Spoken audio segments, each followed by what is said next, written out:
যাই হোক, হ্যালো, এখানে আসছেন উনি কিন্তু আপনাদেরকে শুধু একটা মাইকিং মধ্যে করেছিল এখানে ওনার মানে এখানে যারা কোঅর্ডিনেটর আছে তারা সে অন্তরটানে কিন্তু আসছেন।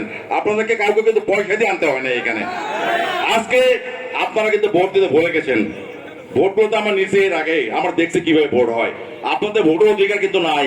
বিগত কত সালে ভোট দিচ্ছেন, গত 3টা ভোট কি দিতে পারছেন? পারেন নাই আপনারা।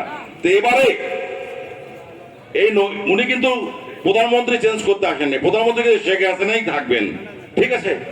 উনি কিন্তু নীলফামারীর পরিবর্তনের জন্য আসছেন এখানে। উনি নীলফামারীর পরিবর্তন চান, নীলফামারীর আবর্জনা পরিষ্কার করতে আসছেন। এখন কথা হলো উনি কি লাগেন?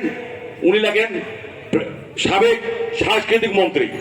যদি প্রধানমন্ত্রীর কাছে ওনার গ্রহণযোগ্যতা থাকতো তাহলে কিন্তু ওনার মন্ত্রিত্ব তো থাকতো। জনগণ কিন্তু প্রধানমন্ত্রীর বিপক্ষে না।